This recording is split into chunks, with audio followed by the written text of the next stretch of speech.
تم سے ذوالقرنین کے بارے میں دریافت کرتے ہیں، کہہ دو کہ میں اس کا کسی قدر حال تمہیں پڑھ کر سناتا ہوں۔ ہم نے اس کو زمین میں بڑا اقتدار دیا تھا اور ہر طرح کا سامان اس کو عطا کیا تھا، تو اس نے ایک سفر کا سامان کیا، یہاں تک کہ جب سورج کے غروب ہونے کی جگہ پہنچا تو اسے ایسا پایا کہ ایک کیچڑ والے چشمے میں ڈوب رہا ہے، اور اس چشمے کے پاس ایک قوم دیکھی۔ ہم نے کہا ذوالقرنین، تم ان کو خواہ تکلیف دو خواہ ان کے بارے میں بھلائی اختیار کرو، دونوں باتوں کی تم کو قدرت ہے۔ ذوالقرنین نے کہا کہ جو کفر و بد کرداری سے ظلم کرے گا اسے ہم سزا دیں گے، پھر وہ اپنے پروردگار کی طرف لوٹایا جائے گا تو وہ بھی اسے بڑا عذاب دے گا، اور جو ایمان لائے گا اور عمل نیک کرے گا اس کے لیے بہت اچھا بدلہ ہے، اور ہم اپنے معاملے میں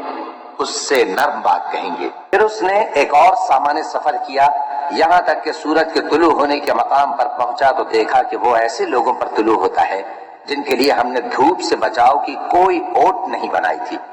حقیقت یوں ہی تھی، اور جو کچھ اس کے پاس تھا ہم کو سب کی خبر تھی۔ پھر اس نے ایک اور سفر کا سامان کیا،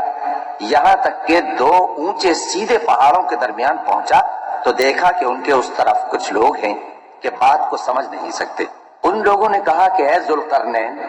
یاجوج اور ماجوج اس علاقے میں فساد کرتے رہتے ہیں، بھلا ہم آپ کے لیے خرچ کا انتظام کر دیں کہ آپ ہمارے اور ان کے درمیان ایک دیوار کھینچ دیں۔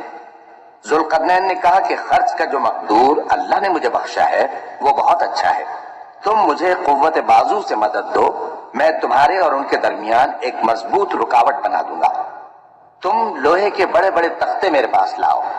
چنانچہ کام جاری کر دیا گیا، یہاں تک کہ جب اس نے دونوں پہاڑوں کے درمیان کا حصہ برابر کر دیا اور کہا کہ اب اسے دھوکو، یہاں تک کہ جب اس کو دھونک دھونک کر آگ کر دیا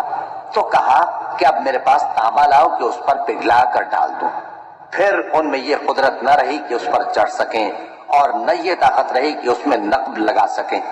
بولا کہ یہ میرے پروردگار کی مہربانی ہے، پھر جب میرے پروردگار کا وعدہ آ پہنچے گا تو اس کو ڈھا کر ہموار کر دے گا، اور میرے پروردگار کا وعدہ سچا ہے۔ اس روز ہم ان کو چھوڑ دیں گے کہ روئے زمین پر پھیل کر ایک دوسرے میں گھس جائیں گے، اور سور پھونکا جائے گا تو ہم سب کو جمع کر لیں گے، اور اس روز ہم جہنم کو کافروں کے سامنے لائیں گے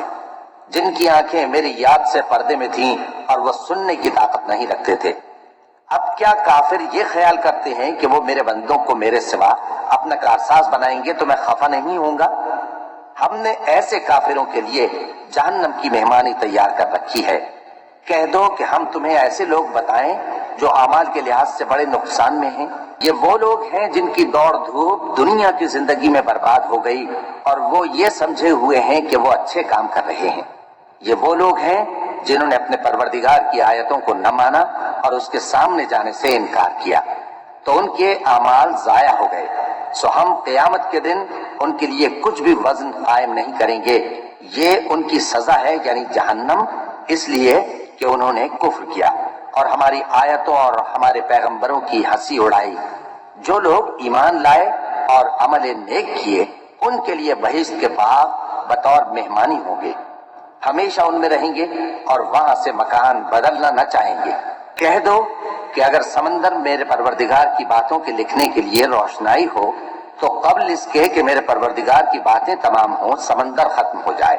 اگرچہ ہم ویسا ہی اور اس کی مدد کو لائیں۔ کہہ دو کہ میں تمہاری طرح کا ایک بشر ہوں، البتہ میری طرف وہی آتی ہے کہ تمہارا معبود